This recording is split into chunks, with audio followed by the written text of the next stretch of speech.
Philosophy is simply what you know. Now, you've probably heard the one that says, what you don't know will hurt you. And here's another one: ignorance is not bliss. It's very important to have the correct philosophy.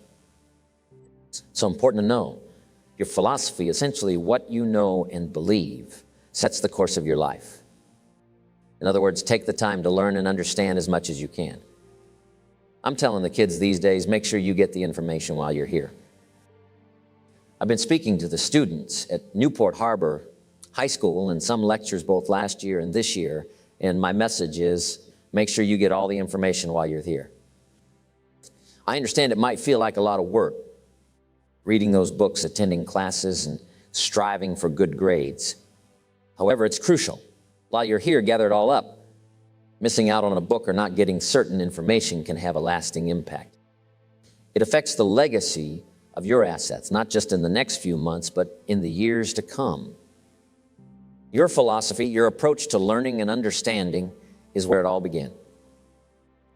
I've broken down philosophy into 3 parts.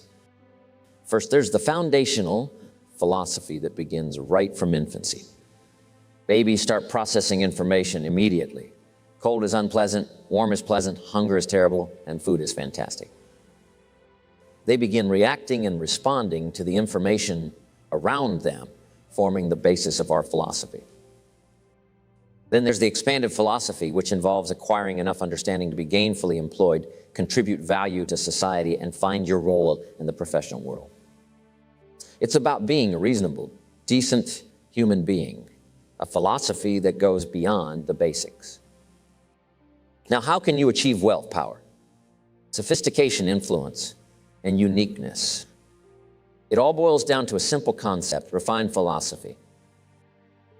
The process of refining your philosophy involves additional studies, extra books, more classes, deeper thinking, prolonged pondering, and engaging in the give and take of testing ideas through debate and discussion. The true richness of life comes from these expanded dimensions of refined philosophy. This extra thinking, these intellectual endeavors are often steps of discovery that some may hesitate to take due to various reasons. They might not want to be too busy or find it challenging. However, I assure you, once you delve into these additional skills, you won't want to turn back. This new realm of intellectual discovery is where wealth, happiness, the good life, influence, power, and the refinement of philosophy truly reside. One of the key lessons I learned from Schoff when I met him was, poor thinking habits keep most people poor. It's not about lacking in working hard. Many people put in the effort, but they neglect to think deeply. He explained that the mind operates like a mental factory, and whatever occupies your thoughts throughout the day becomes the raw material that shapes the economic, social, and financial fabric of your life. He shared a biblical saying with me: as you think, so you become. How awesome. When he talked about poor thinking habits, he had me. I used to start the day reading the morning newspaper. I mean, you can believe that or not. I'd grab a cup of coffee and delve into stories about wars, riots, murders, stabbings, killings, bank robberies, muggings, car wrecks, and tragedy. I'd even explore the back pages. There was something about that news that intrigued me. And then I'd start my day. You can imagine the kind of days I used to have. The guy says, I want to be a great leader. That's fantastic. Our first move is to accompany him to his house. Upon arrival, we walk in and inspect his library. That's the top priority. Somebody says, well, why check his library? The reason is because what a man reads pours massive ingredients into his mental factory, shaping the fabric of their life. You wouldn't believe the types of reading materials some people have in their homes. It's quite surprising. A suitable term for much of it might be described as trash. Just imagine dumping a barrel of trash into your mental factory every day and expecting to emerge with a rich, dynamic, and positive life. It can't be done. You might as well try making a cake with cement. The students in Danbury, Connecticut at the high school were asking me questions one day as I spoke to them. Kids these days have some insightful questions. One of them asked me, Mr. Rohn, how do you create a good life? It's not easy, but it's simple. Here's how you build anything. Choose the right ingredients. Keep out the wrong ingredients, and everything starts with thought. So you must be wise and careful what you think about. I asked the kids what would happen if someone added sugar to my coffee. They said, well, you'd be fine. What if someone added strychnine to my coffee? They responded, well, you'd be dead. I said, exactly. Lesson 1. Life is a mix of both sugar and strychnine. You have to be cautious. Then I asked, what if my worst enemy added the sugar? They said, well, you'd still be okay. What if my best friend even accidentally added the strychnine? They replied, well, you'd be dead, correct? You have to be careful. It doesn't matter who hands you the harmful stuff or where you get it. It will still have its impact on your well-being, just like in your bank account. Mr. Schoaf shared one of the greatest phrases with me when we first met. He said, Jim, every day, stand guard at the door of your mind. How important, stand guard at the door of your mind. Now, our philosophy comes from a lot of places. Let me give it to you. Firstly, it comes from teaching, the impact of others, the books we read, and the classes we take with significant emphasis on the word influence. Influence plays a substantial role in shaping our philosophy. In another series, we asked 3 major questions. It's question number 1, who am I around? Question number 2, what are they doing to me? This is called major. Where have they got me going? What have they got me reading? What have they got me saying? This is major, and it encompasses where they're leading me, what they're exposing me to in terms of reading, what kind of thoughts they are fostering in me, and what words they have me expressing. The most significant question is, what kind of person are they shaping me into becoming? Influence plays a pivotal role in shaping our philosophy, affecting our thoughts, speech, the formation of ideas, and our values. All of this holds great importance, including what we are aware of, how our minds process ideas and information, as ideas essentially represent information taking shape. Now, we do something very important with what we know. We weigh it, we put it on our mental scales, and we weigh it. But we might not consciously assign a numerical value from 1 to 10 when we encounter information. If we perceive it as a 10, we're likely to take immediate action. Conversely, if we consider it a 1, we might overlook it. When something holds significance, we are more inclined to take proactive steps. If we deem something as unimportant, we might likely disregard it. But it's so important to evaluate. We learn in leadership skill training, perception, trying to find value in something.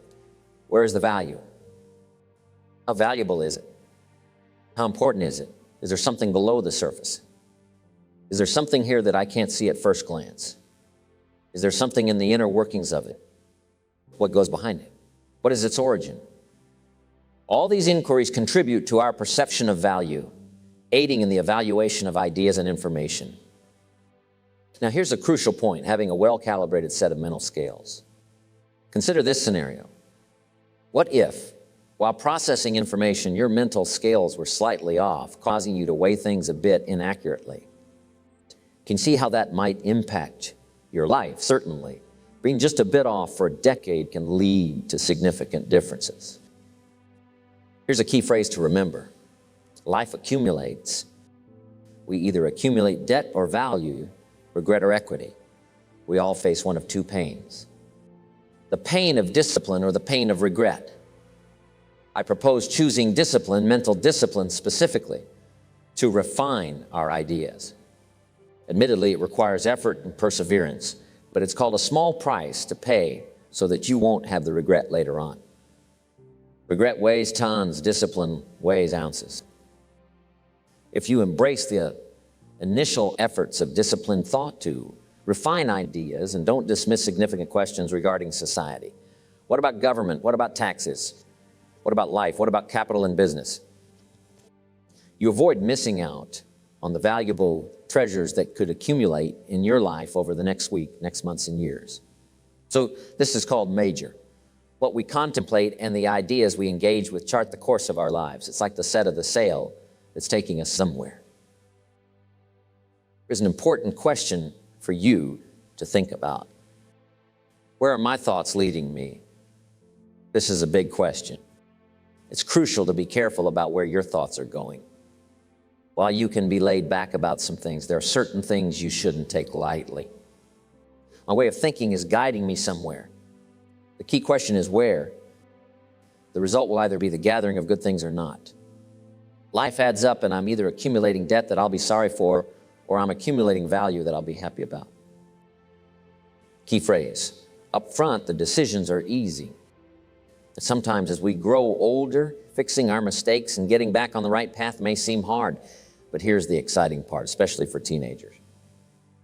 Make the note, if you start early, the fortune belongs to you. If you start early, all fortunes that are available to humans, starting early gives you a big advantage of achieving great things are in your favor. Now, yes, it's possible to do some radical things starting late and still arrive with some good treasures and some good things. But when you haven't got that much time left, now sometimes the decision has to be very big.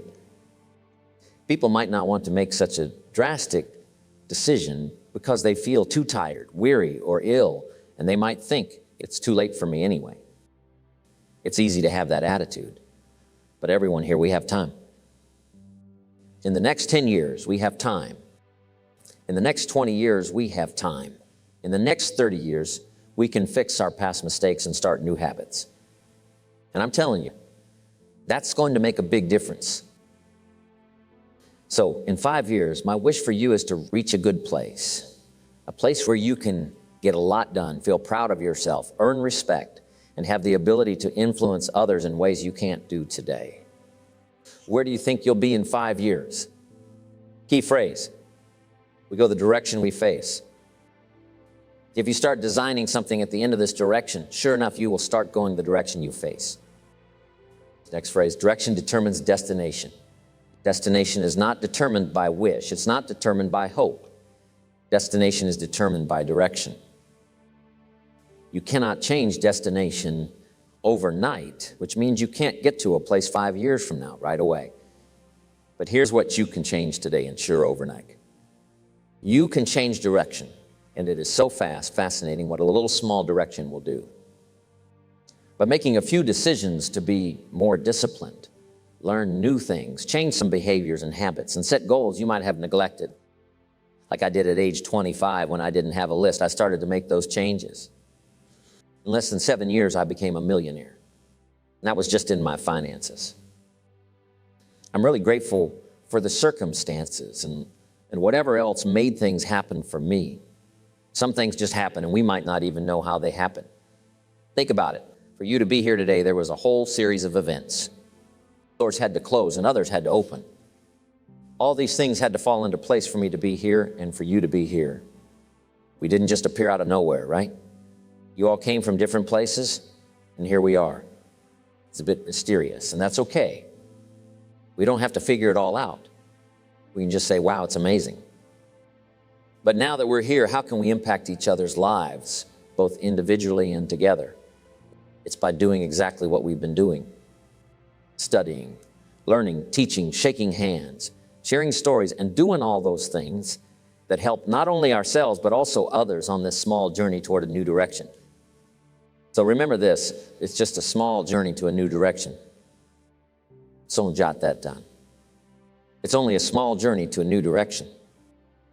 Think about how fast your health can get better if you start eating an apple every day. Like Mama used to say, an apple a day keeps the doctor away. Imagine you've been sick for a while, facing health issues, and you decide enough is enough, it's done. I'm starting a new plan now. You don't have to completely change everything about your health. Just begin with eating an apple every day you suggest. Is it really that easy to improve your health? Yes, it is. The important thing is just to get started. You know, you start reading a book about staying healthy, and when you're halfway through, it tells you now, dear reader, put the book down, get on the floor, and try doing some push-ups. And it adds, and if you haven't done that, maybe consider giving this book to someone else. Seems like you're not going to do it. Come on, you don't have to make big changes all at once. You can build up and make improvements gradually. Just start. Here's what happens when you change things. Your self-esteem goes up. You don't need a lot to start feeling good about yourself. Just head in a new direction and you'll feel good. Eating an apple every day, deciding to follow a health plan can make you the healthiest you've ever been in the next 20 years. Just take a bite of that first apple and you don't need anyone around to announce it to the world. But when you take a bite of that first apple, think, this is the start of creating a health plan that will make me so healthy that I'll have the energy to do whatever I want for the next 30 years of my life. Now, if you eat an apple the second day, you might feel really excited thinking, wow, I'm making progress. Someone might say just 2 apples. I did it yesterday and I'm doing it again today. It's proving to myself, no audience, no microphones, just me and myself. You've told yourself I'm on the path to being the healthiest I've ever been. I'm beginning a new life. Today is the second day of my journey. Changing your life can be as simple as that. You don't need a big fancy plan or some special vision. Whether it's about your health or other things you want to do, just get back on a better track. Choose carefully what goes into your mind. Don't let anybody just dump anything they want to in your mental factory, because you've got to live with the results.